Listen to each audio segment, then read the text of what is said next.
Bradesco. Entre nós, você vem primeiro.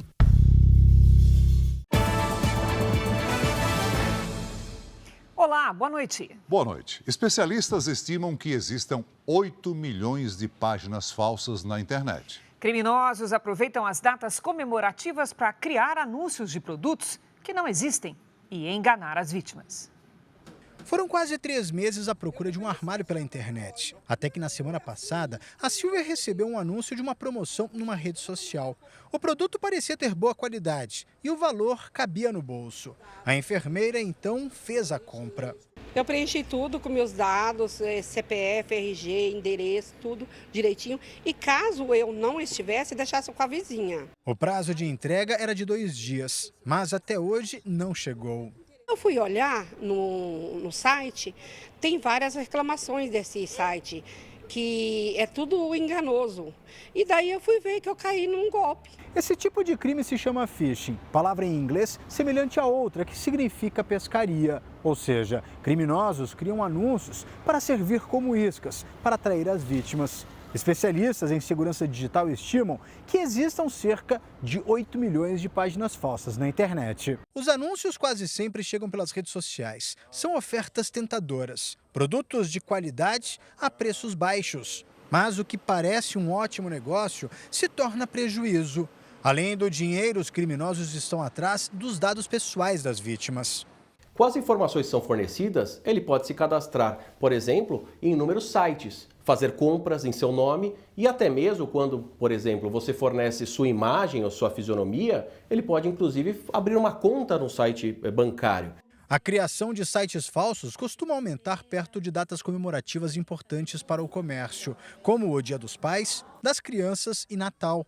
Para não ser enganado, alguns cuidados podem ajudar. Verificar se o endereço do site está escrito corretamente, sem faltar nenhuma letra. Se o CNPJ da empresa é divulgado no site. E se existem reclamações sobre o comércio ou o item negociado. Se houver uma discrepância muito grande entre o valor que está sendo ofertado naquele site e o valor de mercado, isso tem que gerar uma desconfiança, porque muito provavelmente vai se tratar de um golpe. A polícia do Rio prendeu 2 irmãos suspeitos de chefiarem uma quadrilha especializada em roubos e furtos de carros. Os criminosos alteravam as placas dos veículos para poder alugar os carros clonados para motoristas de aplicativo que nada sabiam. Parceria criminosa em família. Os homens suspeitos de comandar o esquema de roubo e clonagem de carros são irmãos. Emanuel e Anderson Monteiro estavam sendo monitorados pela polícia há cerca de 1 mês. Foram presos em flagrante enquanto dirigiam esses carros roubados, clones de veículos do estado de São Paulo. Segundo a polícia, depois de roubarem os carros, os criminosos levavam os veículos para dentro de comunidades onde eram clonados. Em seguida, eles eram alugados para motoristas de aplicativo que, sem saber, rodavam normalmente com os passageiros pelas ruas aqui do Rio. Os investigadores agora querem chegar até os outros integrantes da quadrilha liderada pelos irmãos. Essa quadrilha utiliza de 3 a 4 indivíduos fortemente armados, né? Eles roubam no período noturno. A gente tenta agora identificar os vínculos desses irmãos com os roubadores de rua e aqueles que clonam. O Rio de Janeiro está entre os estados que mais registram roubos e furtos de veículos no Brasil. Todos os dias, 67 carros são roubados e 47 furtados. Muitos acabam clonados. No mês passado, a polícia descobriu que um dos locais usados para adulterar os veículos fica no Complexo da Maré, na zona norte do Rio. A escolha da comunidade é estratégica. Para que esses carros sejam recuperados, é preciso que haja uma operação policial com blindados e helicópteros, além de autorização do Supremo Tribunal Federal. Essas organizações criminosas responsáveis por roubos e clonagens de veículo, eles vêm buscando um novo nicho de mercado para que assim consigam auferir renda a partir daquele delito anterior. Veja agora outros destaques do dia. Governo lança novo programa de aceleração do crescimento com investimentos que somam 1,7 trilhão de reais. Polícia Federal cumpre mandados de busca e apreensão em caso de suposta venda de presentes oficiais recebidos por Bolsonaro. Entidades veem com preocupação a ideia do presidente do Banco Central de limitar compras parceladas no cartão de crédito. Argentinos detidos em flagrante por racismo dentro do estádio do Morumbi, em São Paulo, vão ficar presos no Brasil. A história do torcedor que perdeu a vida porque vestia a camisa do time de coração. Imprensa espanhola diz que Neymar e Barcelona já têm acordo para retorno do craque brasileiro.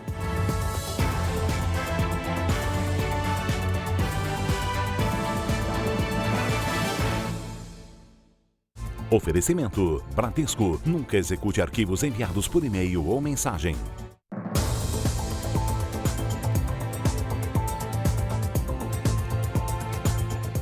A cada 10 segundos acontece uma tentativa de fraude com o uso irregular do CPF. O setor de telefonia é um dos alvos dos criminosos. Foi durante o isolamento social em 2020 que Marcelo levou um susto ao abrir o aplicativo da operadora de celular. Eu vi, ao invés de são 3 linhas telefônicas que eu tenho no meu CPF, que a minha é dos meus 2 filhos, aí eu vi que tinha uma linha pré-paga. Falei, nossa, linha pré-paga? O que é isso? O corretor de seguros pensou que fosse um erro e ligou para a operadora. Foi aí que descobriu que alguém havia cadastrado uma linha pré-paga com o CPF dele. Estão usando o meu CPF e adquiriram uma linha. Eu falei, eu peço por gentileza um cancelamento. Foi que fizeram o cancelamento, deu 48 horas, fizeram o cancelamento e pronto. Mas foi um susto muito grande, porque eu me senti vulnerável. Durante muito tempo era possível cadastrar um número de celular pré-pago apenas com o CPF. Facilidade para os usuários, que também favorecia os golpistas. Para tentar reduzir as fraudes, as operadoras de telefonia mudaram o procedimento para a ativação das linhas e até se uniram para permitir que o consumidor descubra se foi vítima de golpe. Desde novembro de 2020, em todas as empresas, as linhas de celulares pré-pago só são ativadas após um processo de validação de cadastro. Além dos dados pessoais, também passou a ser necessário enviar uma foto do documento de identificação. Para saber se existe uma linha de celular pré-pago cadastrada, basta acessar o site cadastropré.com.br e digitar o número do CPF. Caso ele certifique que efetivamente há um cadastro de uma linha que ele não solicitou, eu recomendo que imediatamente ele faça uma reclamação na própria empresa correspondente a este telefone e, se possível, faça um boletim de ocorrência. Segundo uma empresa de consulta de créditos, entre janeiro e maio deste ano, foram registradas quase 1.300.000 tentativas de fraude com identidades no Brasil, uma a cada 10 segundos.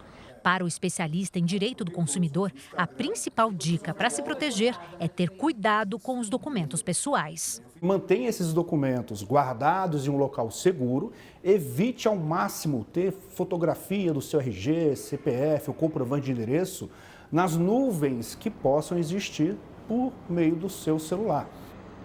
21 horas. Esse é o tempo médio que as brasileiras dedicam aos afazeres domésticos durante a semana. De acordo com uma pesquisa divulgada hoje pelo IBGE, são 10 horas a mais do que os homens. O dia de trabalho é longo para Elília. No ateliê de costura fica 9 horas por dia. Quando termina aqui, começa o expediente em casa. Lava louça, arruma roupa e cozinha. Se eu não fizer, no outro dia eu não consigo levar almoço. Em casa eu tenho que ter uma pessoa também que depende de mim. Então sempre tem algo para fazer. A jornada dupla de trabalho é uma realidade principalmente na vida das mulheres. Uma pesquisa do IBGE identificou que nós, mulheres, gastamos mais tempo com os afazeres domésticos. Uma média de 21 horas por semana, uma diferença de quase 10 horas a mais que os homens. O estudo do IBGE levou em conta os números de 2022 e avaliou as outras formas de trabalho. São mais de 148 milhões de brasileiros com 14 anos ou mais que cuidaram da casa, de pessoas ou cumpriram as duas funções. Ou seja, 8 em cada 10 pessoas.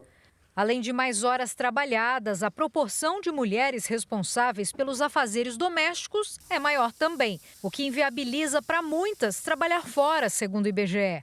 Para esta economista, por não serem remunerados, os afazeres domésticos não são encarados como trabalho. é um trabalho que precisa ser valorizado socialmente. A gente precisa dizer que se a gente quer uma sociedade igual para homens e mulheres, isso tem que começar na distribuição das responsabilidades familiares e nos afazeres domésticos, né? A pesquisa ainda aponta que homens com mais escolaridade dividem as tarefas em casa.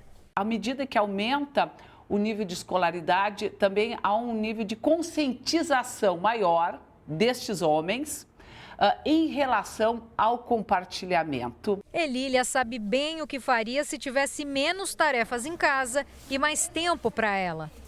Eu entraria na academia, eu passearia, né? 14 pessoas, entre funcionários e clientes, foram feitas reféns durante uma tentativa de assalto a um banco em Biguaçu, Santa Catarina. Eles foram liberados depois de uma negociação. 3 criminosos foram presos e um quarto morreu em confronto. O Instituto Adolfo Lutz confirmou mais uma morte por febre maculosa em São Paulo. Dessa vez, um homem na cidade de Rio Claro. Só este ano, outras 12 pessoas já morreram por causa da doença no estado. A febre maculosa é transmitida pelo carrapato estrela. A Polícia Rodoviária Federal apreendeu mais de 220 quilos de cocaína prensados em formato de queijo em Teófilo Otoni, Minas Gerais. O motorista do caminhão que levava a droga foi preso. Subiu para 10 o número de mortos na explosão de um silo de milho em Palotina, no Paraná. A vítima estava internada desde o acidente no mês passado e não resistiu. 8 pessoas foram presas e um menor apreendido no centro de São Paulo. Eles são suspeitos de furtar e roubar celulares. Crimes cada vez mais comuns na capital paulista. Em média, 20 aparelhos foram levados por hora no segundo trimestre do ano. Caminhar pelas ruas de São Paulo com o celular na mão é bem arriscado. O Emerson teve 2 aparelhos roubados por criminosos que passam de bicicleta. Você passa meses pagando o celular, para ir embora é 2 palitos, porque daí não tem retorno desse dinheiro, é só prejuízo. De acordo com o portal da Transparência da Segurança Pública, mais de 72 mil celulares foram roubados ou furtados no estado de São Paulo entre abril e junho deste ano. 60% deles na capital paulista, uma média de 20 por hora. Os criminosos costumam agir de 2 maneiras. Em bicicletas, eles atacam pedestres e, com pedras e ferramentas, quebram o vidro de motoristas parados no trânsito. Estas cenas foram gravadas no centro de São Paulo. Este homem de camiseta preta e bicicleta passa pela calçada. Dá a volta assim que avista um pedestre com o celular.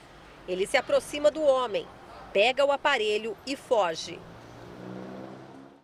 Esta jovem também estava distraída com o telefone e mal percebe a chegada da bicicleta. Quando se dá conta, já é tarde demais. Crimes cometidos pela Gangue da Pedrada também estão cada vez mais comuns na região central. O ladrão olha o movimento dos carros, escolhe o alvo em segundos, se joga dentro do veículo, pega o celular da vítima e sai correndo. As gangues da pedrada e da bicicleta agem muitas vezes de maneira coordenada. Policiais desta delegacia descobriram que um apartamento na região central era usado como esconderijo dos criminosos. Lá ficavam guardados os celulares roubados. Os aparelhos eram desbloqueados para fazer transações bancárias e depois revendidos para receptadores. Durante 6 meses, a quadrilha foi investigada. Alguns investigados saíam da avenida e se direcionavam àquele imóvel. E eles ingressaram no imóvel e aí fizeram a detenção de 9 pessoas. Entre eles havia um menor, suspeito de participar das ações. Também foram apreendidas ferramentas usadas para quebrar os vidros dos carros e bicicletas.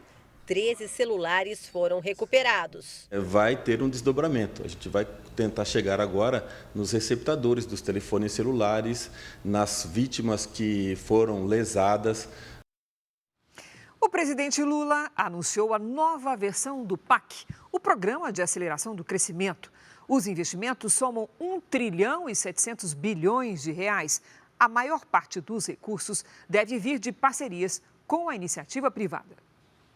Lula chegou ao Teatro Municipal do Rio ao lado da ex-presidente Dilma Rousseff. O evento também contou com a presença de ministros, parlamentares, governadores e prefeitos. Durante a solenidade, o presidente Lula afirmou que o lançamento marca o início, de fato, de seu novo governo. Até agora, o que nós fizemos foi reparar aquilo que tinha desandado. Nós já recuperamos 42 políticas de inclusão social. Já começamos todas elas a funcionar. E o PAC é o começo do nosso terceiro mandato. Agora é trabalhar, trabalhar e trabalhar, porque se tudo der certo, a gente vai gerar no mínimo 4 milhões de empregos com essas obras que nós estamos colocando aqui. De acordo com o governo federal, o novo PAC deve abrir frentes de obra em todos os estados do país. Para isso, governadores e prefeitos indicaram as principais necessidades de cada região. A previsão é de 1 trilhão e 700 bilhões de reais em investimentos, sendo 1 trilhão e 400 bilhões até 2026. O governo conta com a iniciativa privada para financiar a maior parte dos investimentos por meio de concessões ou parcerias em obras. Bancos públicos e empresas estatais também vão ajudar. A área econômica está otimista. Grande parte da área do investimento público se deve, por exemplo, a uma estatal chamada Petrobras, naquilo que corresponde às suas ações e programas. A União prevê ainda 341 bilhões de reais do orçamento, que ainda depende da aprovação do arcabouço fiscal. Qualquer que seja a decisão da Câmara sobre a versão que vai à sanção do presidente Lula, o investimento está dentro da meta fiscal. Rio de Janeiro, São Paulo e Minas Gerais vão receber a maior parte dos investimentos do novo PAC. O programa pretende acelerar obras importantes em todos os estados. A nova versão do Programa de Aceleração do Crescimento terá 9 eixos de atuação, com a maior fatia de recursos voltada para a construção e financiamento de moradias, o que inclui o programa Minha Casa Minha Vida, além de transporte urbano e saneamento. Os recursos também serão destinados para a geração de energia. Além da indústria de petróleo e gás, o Brasil também vai investir em fontes renováveis, como usinas eólicas e solares. Melhorias em rodovias, portos, aeroportos, ferrovias e hidrovias também tiveram destaque.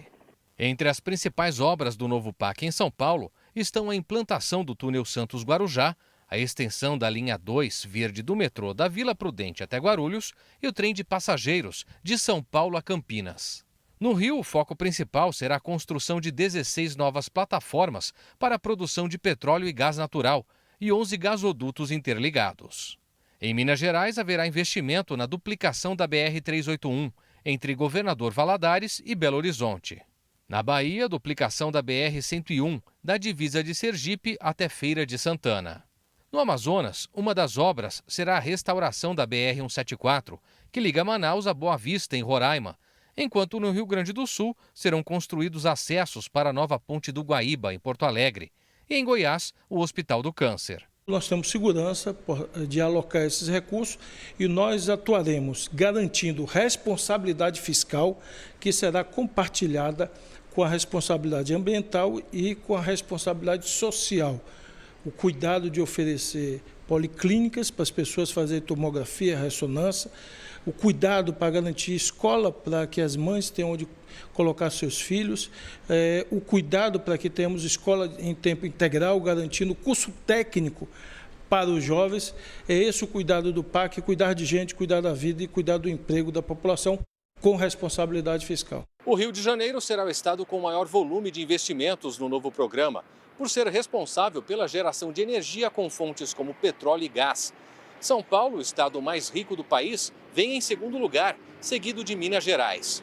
O governo federal também decidiu fazer um gesto aos militares. Vai destinar 52 bilhões de reais para projetos de defesa nacional, como a aquisição de aeronaves de carga, caças, helicópteros, além da construção de um submarino nuclear. A Polícia Federal investiga um suposto esquema de venda das joias recebidas pelo ex-presidente Jair Bolsonaro em viagens internacionais. Foram cumpridos hoje 4 mandados de busca e apreensão no Distrito Federal, São Paulo e Rio de Janeiro. Os alvos dos mandados foram o general Mauro César Lorena Cid, pai de Mauro Cid, ex-ajudante de ordens de Jair Bolsonaro, o tenente do Exército Osmar Crivellati, que também era ajudante de ordens de Bolsonaro, e o ex-advogado da família Bolsonaro, Frederico Assef. O rosto do pai de Mauro Cid aparece no reflexo dessa foto, usada, segundo a polícia, para negociar uma escultura nos Estados Unidos. Segundo a Polícia Federal, na gestão de Jair Bolsonaro foi criada uma estrutura para desviar os bens de alto valor presenteados por autoridades estrangeiras ao ex-presidente da República. Durante as investigações, a Polícia Federal descobriu a negociação de pelo menos 4 kits de presentes recebidos por Jair Bolsonaro. As joias e relógios teriam sido levados do Brasil para os Estados Unidos no avião presidencial. Depois, o material foi vendido para lojas especializadas ou colocado à venda em leiloeiros. Os investigadores descobriram por meio de mensagens que um relógio da marca de luxo Rolex em ouro branco, recebido pelo ex-presidente em viagem à Arábia Saudita em outubro de 2019, foi vendido em junho de 2022 por Mauro Cid, pelo valor de $68 mil. Na cotação da época, R$347 mil. Já este outro conjunto com relógio e outras peças em ouro rosé chegou a ser encaminhado para uma empresa de Nova York. Em fevereiro deste ano, o kit foi submetido a um leilão, mas não apareceram interessados. E como as investigações sobre as joias estavam sendo divulgadas na imprensa, Mauro Cid, Marcelo Câmara e Osmar Crivellati organizaram uma operação de resgate desses bens. E após decisão do Tribunal de Contas da União em março, as joias foram devolvidas numa agência da Caixa Econômica Federal. Frederico Assef e Mauro Cid chegaram a ir aos Estados Unidos buscar as joias, segundo a Polícia Federal. Para os investigadores, existem indícios da participação direta de Jair Bolsonaro no esquema. Os principais seriam áudios enviados por Mauro Cid. Em um desses áudios, o ex-ajudante de ordens diz que o pai dele estaria com $25 mil do ex-presidente. Mauro Cid demonstra receio em movimentar o dinheiro pelos bancos e sugere entregar os recursos em espécie. Mauro Cid diz: tem $25 mil com meu pai. Eu estava vendo o que era melhor fazer com esse dinheiro, levar em cash aí. Meu pai estava querendo, inclusive, ir falar com o presidente. Aí ele poderia levar, entregaria em mãos, mas também poderia depositar na conta. Eu acho que quanto menos movimentação em conta, melhor, né? Outro ex-assessor de Bolsonaro, Marcelo Câmara, responde: melhor trazer em cash. Em nota, o Exército disse que acompanha as investigações, mas não comenta processos em curso. Destaca, no entanto, que não compactua com eventuais desvios de conduta de nenhum dos seus integrantes. Nós vamos agora ao vivo a Brasília, porque a Polícia Federal pediu ao Supremo Tribunal Federal a quebra dos sigilos bancário e fiscal do ex-presidente Jair Bolsonaro. Quem acompanhou e tem os detalhes é a nossa colega Nathalie Machado. Olá, Nathalie, boa noite. Olá, Cris, Celso, boa noite a todos. O objetivo é saber se mais de R$120 mil supostamente da venda de joias recebidas durante viagem oficial teriam chegado ao presidente Jair Bolsonaro. A Polícia Federal também quer saber se o dinheiro da recompra das joias teria sido dado pelo ex-presidente. Isso poderia evidenciar lavagem de dinheiro, de acordo com a Polícia Federal. Este pedido ao STF é desdobramento da operação realizada hoje. Mensagens do celular do ex-ajudante de ordens, Mauro Cid, apontam que existiam tentativas para que o dinheiro das joias fosse entregue em mãos e não por transferência bancária. A defesa do ex-presidente Jair Bolsonaro ainda não se manifestou sobre esse assunto. Cris, Celso. Obrigada, Nathalie. No destaque internacional, subiu para 55 o número de mortos nos incêndios florestais no Havaí. Mas ainda há desaparecidos na ilha de Maui. As autoridades admitem que a quantidade de vítimas deve subir. Na cidade de Lahaina, bairros inteiros se reduziram a cinzas. Imagens aéreas mostram o nível de destruição. Um passageiro de um avião que sobrevoava a ilha de Maui registrou a dimensão das chamas. Do mar, a quantidade de fumaça que saía da costa também impressionava. O Havaí possui um avançado sistema de alerta que conta com 400 sirenes, mas os moradores dizem que não foram avisados sobre o incêndio. As pessoas foram achadas mortas em casa porque não tiveram tempo de sair. A madeira das construções pegou fogo como um fósforo, diz esta senhora. As autoridades do Havaí consideram o incêndio alimentado pela passagem de um furacão como a maior catástrofe natural que já aconteceu no estado americano. Vamos ver a previsão do tempo aqui no Brasil? A semana termina com temporais no sul do país. Vamos conversar com a Lidiane Sayuri. Oi, Lid, boa noite. Já é efeito da frente fria que vai refrescar o fim de semana? Exatamente, Cris, é isso mesmo. Boa noite para você, boa noite, Celso. Boa noite a todos que nos acompanham. Aqui nas imagens de satélite podemos ver nuvens muito carregadas sobre Santa Catarina e o Paraná. Mais cedo, no Rio Grande do Sul, um observatório de Porto Alegre registrou uma tempestade de raios. Foram 174 descargas em pouco mais de 2 horas. Neste sábado, a frente fria avança até o sudeste e muda o tempo à noite. Chove também em Mato Grosso do Sul, no litoral do Nordeste e do Maranhão até Rondônia. Há risco de temporais no Amazonas e no Acre, granizo e ventania no sul e umidade muito baixa no interior do Brasil. Cidades do Centro-Oeste podem entrar em situação de emergência para o tempo seco com umidade de 12%. Em Florianópolis, sábado à tarde com 21 graus. Em Campo Grande, 35. Em Natal, 28. Em Belém e em Porto Velho, até 33. Atenção, Curitiba, sábado de tempo abafado com 27 graus e os temporais de hoje podem se repetir amanhã. Em São Paulo faz 31 e o tempo muda à noite. No Rio de Janeiro, calorão de 36. Em Maceió, chuva leve e até 27 graus. No Tempo Delivery de hoje, a gente atende Darcy, que é de Brasileia, no Acre. Vamos lá. Oi, Darcy, boa noite. O calorão diminui um pouquinho neste fim de semana. No sábado e no domingo tem previsão de chuva a qualquer hora e faz até 30 graus. Na segunda, máxima de 31. Agora é a Maria, de Blumenau, Santa Catarina. Seja bem-vinda aqui a Maria na nossa tela. Maria, no sábado vai ter chuva com trovoadas e faz 24 graus. O domingo será chuvoso, com mínima de 13 e máxima de 17. Na segunda, a chuva para e a temperatura volta a subir. Participe do Tempo Delivery pelas redes sociais. Peça a previsão com a hashtag você no JR. Cris, Celso, bom fim de semana. Obrigada, Lid, para você também. Valeu, Lid. Veja a seguir, argentinos detidos por racismo em jogo de futebol em São Paulo vão ficar presos aqui no Brasil. Na série especial, a violência entre torcidas organizadas no futebol de Pernambuco tira a vida de um jovem de 21 anos.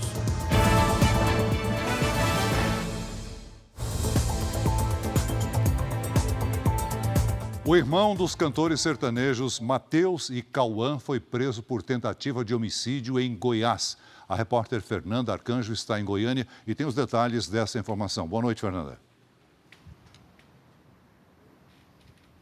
Boa noite, Celso, Cris. Olha, a prisão em flagrante aconteceu na zona rural de Itapuranga, interior do estado. Marcos Vinícius Aleixo, de 29 anos, é suspeito de tentar matar o primo da ex-mulher com uma faca.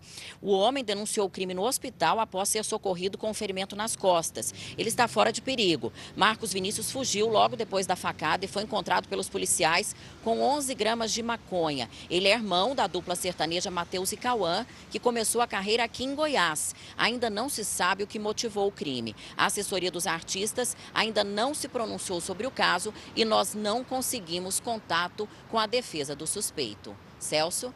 Obrigado, Fernanda. Foram convertidas em preventivas as prisões em flagrante de 2 argentinos durante uma partida da Copa Sul-Americana na capital paulista. Os estrangeiros foram presos por racismo.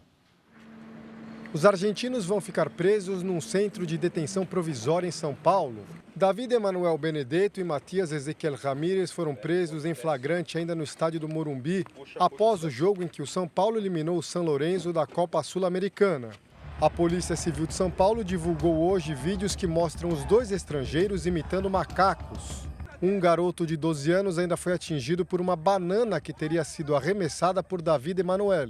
Um advogado brasileiro assumiu a defesa deles. Eles não entendem ainda direito exatamente tudo o que aconteceu. Foi durante o jogo todo, as duas torcidas se ofendendo e tudo mais, mas o fato é que eles estão presos, há uma prisão preventiva, a gente vai buscar revogar essa prisão. Depois de dar voz de prisão aos 2 torcedores do São Lourenço, as autoridades brasileiras foram surpreendidas com a presença de diplomatas argentinos.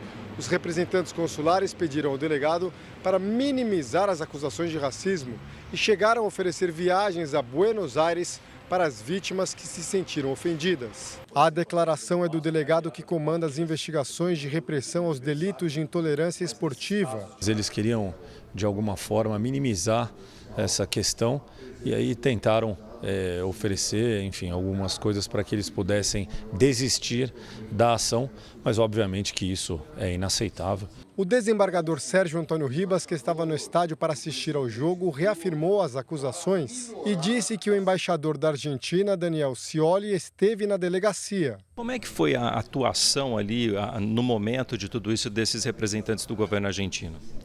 Eles quiseram fazer um trabalho de acomodação, né, para que isso não ganhasse projeção. No momento da atuação, estavam presentes o cônsul, o embaixador, o presidente do São Lourenço e vários membros da diretoria. O São Lourenço afirmou que nenhum dos presos trabalha para o clube e que é contra qualquer ato discriminatório. O time argentino também agradeceu o envolvimento da embaixada e do consulado da Argentina no caso. Esse foi o 15º caso de racismo este ano em competições sul-americanas. Para o comentarista do R7, Cosme Rimoli, os ataques contra brasileiros só vão acabar quando as punições nas esferas esportiva e criminal forem mais rígidas. Eles não têm punição alguma, é isso. E são tratados como heróis quando eles ficam presos aqui no Brasil. Eles voltam para a Argentina e são tratados como heróis. A Conmebol não se pronunciou sobre os casos de racismo na partida. A embaixada e o consulado da Argentina em São Paulo também não se manifestaram. Um cadeirante ficou 4 horas à espera de ajuda para descer de um ônibus em Belo Horizonte. O elevador do coletivo quebrou antes do desembarque. A viagem foi interrompida às 10 da manhã e o motivo compartilhado pelos passageiros nos grupos de mensagens. Com o elevador quebrado e o itinerário suspenso, os passageiros desembarcaram e seguiram viagem em outro coletivo. Mas Wagner Dias, de 47 anos, não tinha como sair. A cadeira é pesada, não pode pegar na mão, eu quero descer normal. Eu estou aqui desde 10h30 da manhã. Estou até passando mal, começando a passar mal, nesse sol quente, passando essa humilhação. Só quase 4 horas depois, o mecânico chegou para providenciar o conserto e o vendedor ambulante finalmente pôde sair, sem almoço e já com o dia de trabalho perdido. O ônibus foi fabricado há 12 anos, vistoriado há 2 semanas e tem licença para funcionar até o mês que vem. Ainda não se sabe por que o elevador parou de funcionar, se a falha foi mecânica ou humana. Os equipamentos realmente não recebem manutenção adequada e eles também não têm treinamento. Semana passada, seu Joaquim também ficou meia hora sem conseguir descer do ônibus porque o elevador havia quebrado. Quando ela foi manobrar o elevador para ele voltar como a escada, quem disse? Juntou umas 4 pessoas, 5 pessoas e me desceu, igual uma criança. A Prefeitura de Belo Horizonte afirmou que o veículo foi autuado por estar com o elevador travado em más condições, comprometendo a segurança. Ainda de acordo com a administração municipal, a autorização para circular foi recolhida e o ônibus só vai poder voltar a operar quando o problema for solucionado. O Sindicato das Empresas de Transporte de Passageiros de Belo Horizonte informou que a empresa de ônibus ofereceu ajuda para Wagner descer do veículo, mas ele recusou. Sobre a pane, disse que o elevador quebrou após o embarque. O episódio do podcast JR 15 Minutos de hoje fala sobre o transporte público e as dificuldades dos passageiros. Você pode ouvir no r7.com, Play Plus e nos aplicativos de podcast. No Equador, um dia depois de um candidato à presidência ser assassinado, uma candidata à Assembleia Nacional também foi alvo de ataque. O carro em que Stephanie Puente estava foi atingido por um tiro. Ela ficou ferida, mas sem gravidade. O ataque aconteceu um dia depois da morte de Fernando Villavicencio, na quarta-feira. Ele foi alvo de tiros quando saía de um comício na capital, Quito. Os 6 colombianos que foram detidos por suposto envolvimento no atentado devem ficar em prisão preventiva por 30 dias. Todos têm antecedentes criminais no Equador e na Colômbia. As eleições de 20 de agosto foram mantidas. Especialistas em política acreditam que o ataque pode mudar o cenário do primeiro turno no país que enfrenta uma onda de violência.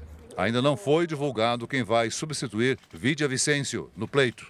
Ele era conhecido por denunciar a corrupção do governo. Veja a seguir.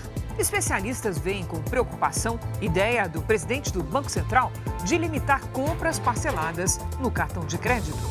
Imprensa espanhola diz que Neymar e Barcelona chegaram a um acordo, mas retorno do brasileiro ao clube depende da liberação do Paris Saint-Germain. Você vai conhecer a história do torcedor do Santa Cruz, time aqui do Recife, que morreu a caminho de um jogo, vítima de uma emboscada.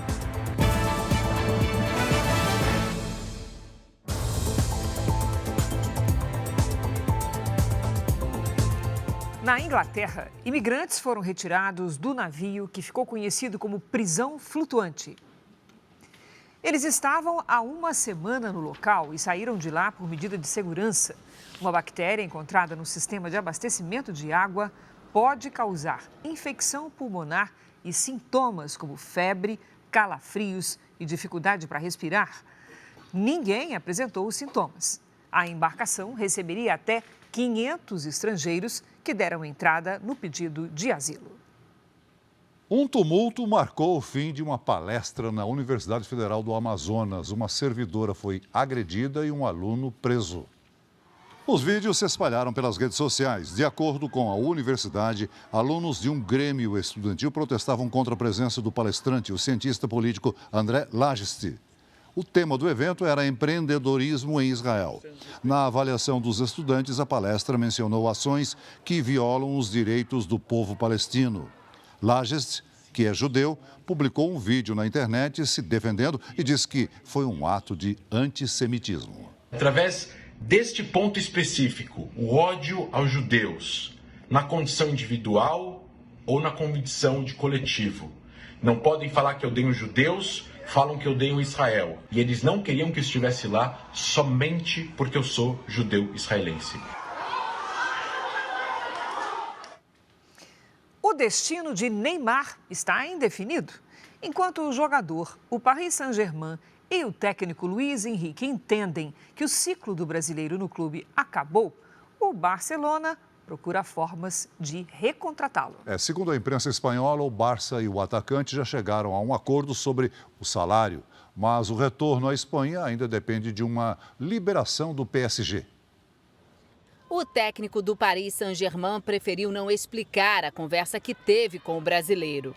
Prefiro manter o segredo. Minhas palavras dizem coisas, mas minhas atitudes vão dizer mais. Muitos dirão mais. Os jornais franceses garantem que o treinador disse a Neymar para buscar outro clube. O brasileiro também já teria deixado claro que quer sair da equipe. Hoje ele não treinou com o restante dos companheiros.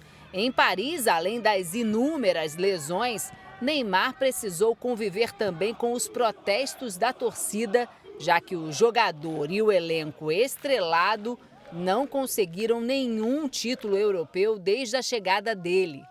A imprensa espanhola diz que entre Neymar e Barcelona já está tudo certo.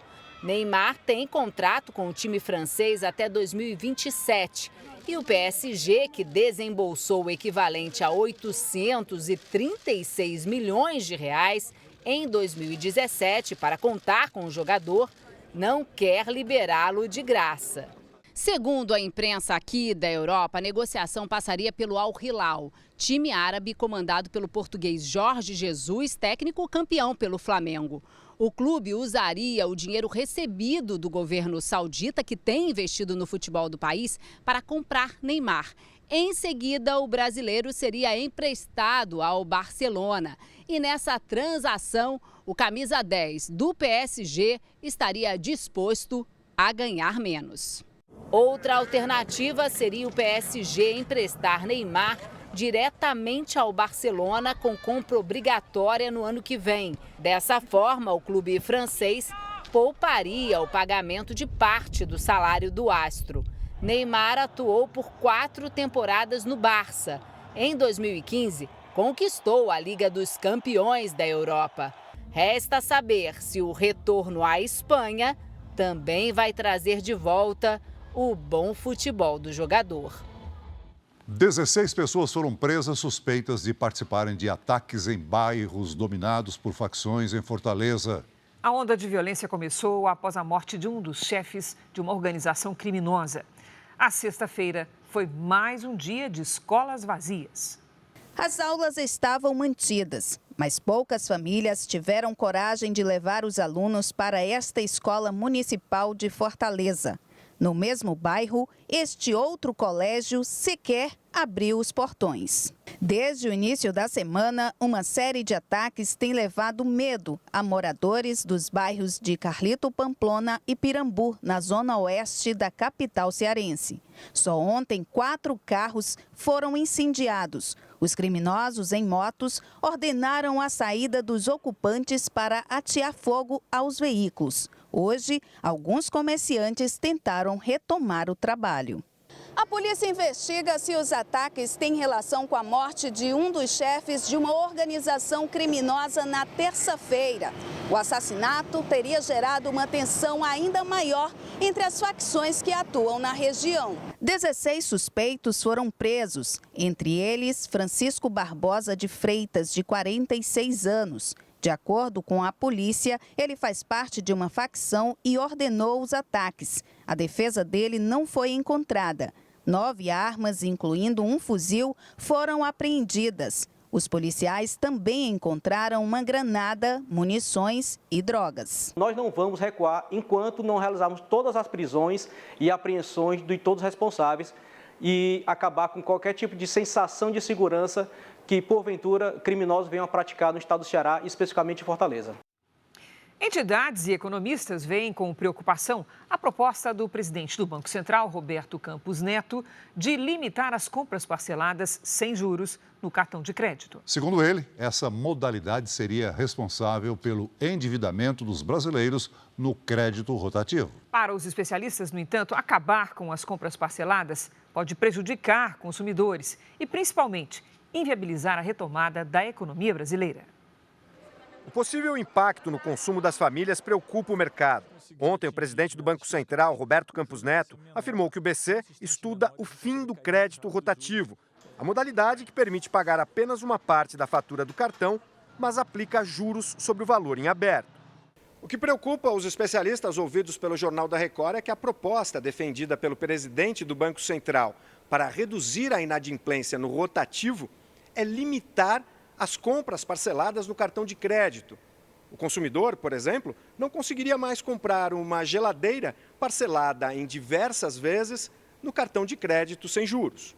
Essa medida teria um impacto muito negativo na economia. Segundo a Federação Brasileira dos Bancos, 75% das compras feitas hoje no Brasil são parceladas. Em nota, a Febraban afirma ser necessária a diluição dos riscos entre os elos da cadeia, hoje concentrados nos bancos, que suportam todo o custo da inadimplência. O economista da Confederação Nacional do Comércio diz que o poder de consumo da população não pode ser afetado. O comércio, os serviços, eles dependem muito das vendas parceladas.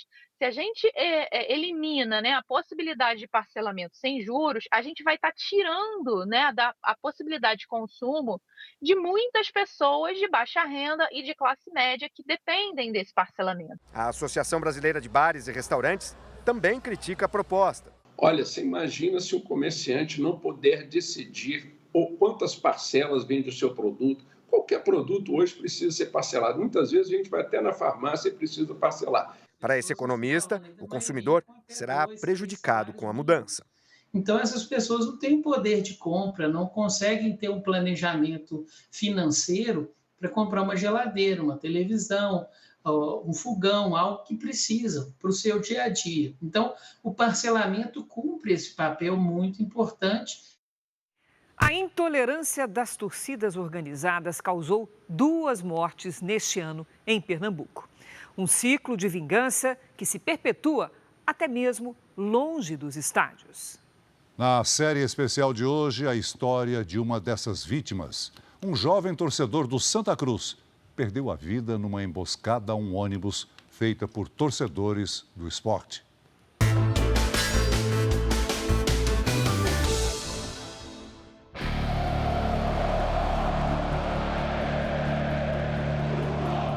O que fazer quando a torcida do seu time destrói a sua própria família? Na verdade, revoltado. Revoltado que a gente torce pro time que fez isso com o meu sobrinho, poxa. Fez uma barbaridade com o meu sobrinho. Foi acabado pela torcida que eu torcia muito pro esporte e aqui eu tô acabado. Eu não uso mais camisa de esporte não, poxa. Eu não uso mais camisa de esporte não. Essa história se passa nesta casa em Olinda. Aqui morava o Lucas Gabriel Rosendo, de 21 anos, com os avós. A família dele precisava falar sobre isso e nós viemos até Pernambuco.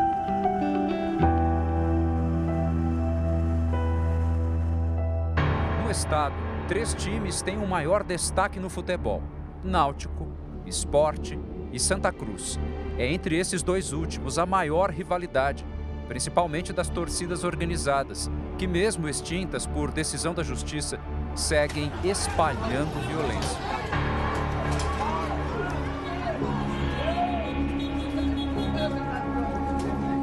A torcida jovem do Sport, a organizada Inferno Coral, do Santa Cruz, e a Fanáutico, do Náutico, estão banidas do futebol pernambucano desde 2020.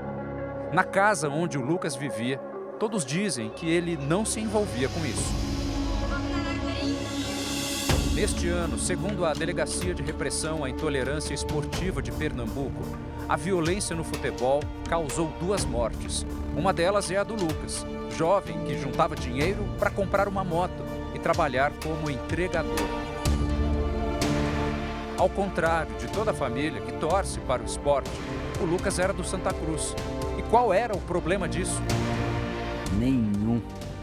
Quantas vezes a gente assistiu aqui? Eu, ele, meu pai, minha sobrinha, minha filha aqui. Até a gente brincava. Teve até uma final aí, a gente brincando aqui. O goleiro do esporte pegou, minha filha gravou aqui um grito, tudinho. E ele ficou assim, ó, rindo.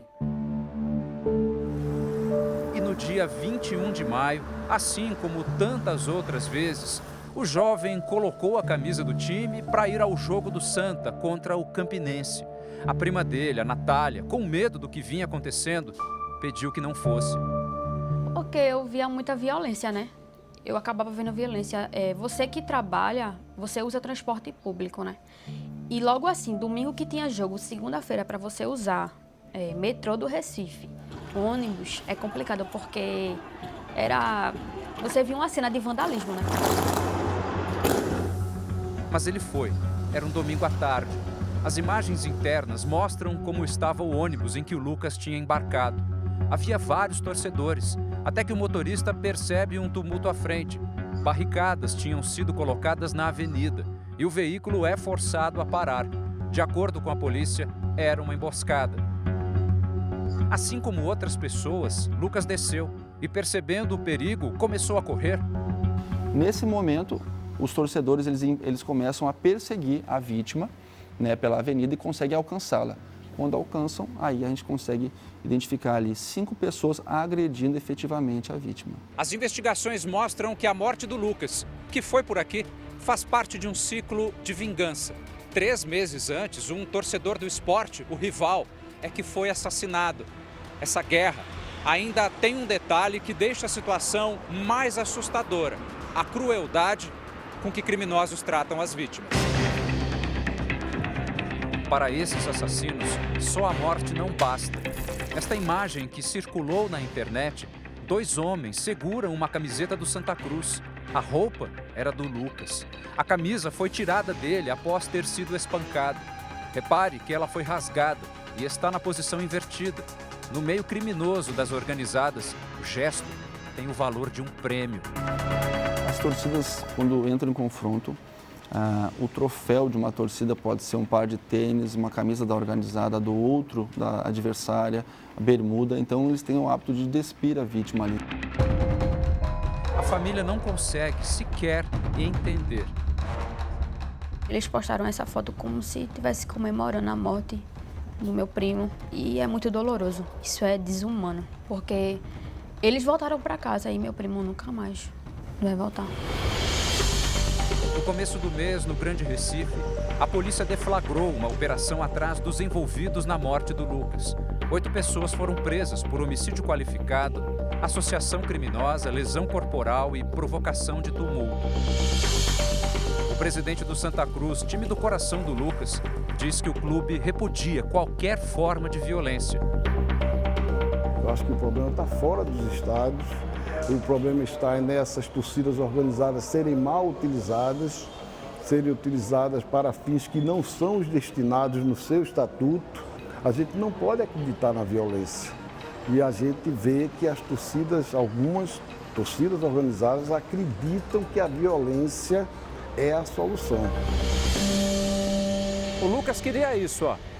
Estar no estádio com o Santa Cruz, ser mais um na multidão. Simplesmente torcer. Mas a violência, na forma mais cruel, impediu que ele fizesse isso para sempre. Falta de respeito. Respeito ao próximo. Todos os dias pensam no que meu sobrinho sentiu naquele momento, sabe? Acuado. Aquele ônibus parado, não só tinha ele, vários torcedores travestidos de camisa do Santa. Tinha crianças, tinham senhoras, tinham pessoas que estavam indo trabalhar. Sofrimento que se mistura à indignação. Nesta casa, vai ser difícil se conformar com tanta brutalidade. E a família agora segue como? Esse silêncio aqui é o dia todinho, esse silêncio. Lucas era a agitação da casa. Ele era sala, cozinha e ficava conversando comigo, me ajudava.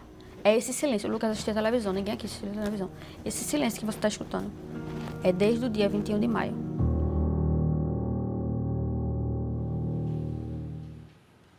Essa edição termina aqui e à 00:30 tem mais Jornal da Record. Fique agora com a série Reis. E logo depois da novela Jesus, não perca mais um episódio inédito de Quilos Mortais. Boa noite, bom fim de semana para você. Boa noite.